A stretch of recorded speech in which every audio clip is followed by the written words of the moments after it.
বাংলাদেশ ছাত্রলীগ নেত্রকোনা সরকারি কলেজ শাখার উদ্যোগে অমর ২১শে ও আন্তর্জাতিক মাতৃভাষা দিবস উপলক্ষে সাইডুলি নামক ম্যাগাজিন এর মোড়ক উন্মোচন করা হয়। ২১শে ফেব্রুয়ারি মঙ্গলবার সন্ধ্যায় জেলা সাধারণ গ্রন্থাগার প্রাঙ্গণে এই মোড়ক উন্মোচন করা হয়। এ সময় উপস্থিত ছিলেন জেলা ছাত্রলীগের সভাপতি রবিউল আউয়াল শাওন, সাধারণ সম্পাদক সুবাইল আহমেদ খান, নেত্রকোনা সরকারি কলেজ শাখা ছাত্রলীগের সভাপতি সৈয়দ আল রাকিব, সাধারণ সম্পাদক শহীদুর রহমান মিঠুন, সদর উপজেলা ছাত্রলীগের আহ্বায়ক সাইফুল ইসলাম খান শুভ্র, জেলা প্রেস ক্লাবের সহ-সভাপতি বীর মুক্তিযোদ্ধা হায়দার জাহান চৌধুরী, প্রেস ক্লাবের সাবেক সম্পাদক প্রবীণ সাংবাদিক শ্যামলেন্দু পাল, জেলা সাধারণ গ্রন্থাগারের সহ-সভাপতি আব্দুল হান্নান রঞ্জন, জেলা সাহিত্য সমাজের সাধারণ সম্পাদক সাইফুল্লাহ ইমরান সহ অন্যান্যরা।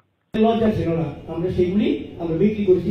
পাঁচটা ছিল সমাজের সবাই আসতে, কেউ ব্যারিস্টার, কেউ ডাক্তার, কেউ আর্টিস্ট, সবাই সমাজে তারা খুব প্রতিষ্ঠিত।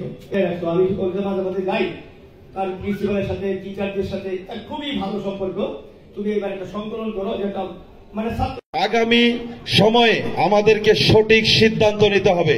আমরা ভালো করে সিদ্ধান্ত নিব এবং আমরা চাই মেধাবীরাই ছাত্রলীগ করবে। আমরা চেষ্টা করছি নেত্রকোনা সকল ইউনিট। ধন্যবাদ জানাই এমন একটি ভালো উদ্যোগ নেওয়ার জন্য। তোমাদেরকে দেখে আমরাও অনুপ্রাণিত হয়েছি, ইনশাআল্লাহ আমরাও সেটা করব। এবং আজকে এই মঞ্চে গুণীজনেরা উপস্থিত আছেন, সকলকে নেত্রকোনা জেলা ছাত্রলীগের পক্ষ থেকে ধন্যবাদ ও কৃতজ্ঞতা। আসলে ভাষা আন্দোলনের মাস, এই মাসে 1900 প্রকাশনার বই, এই বইটা যেন সকলে পড়ে এবং আগামী দিনে যেন ছাত্রলীগের কর্মীরা যেন অনুপ্রাণিত হয়ে তারাও বইয়ের দিকে মনোযোগী হয়।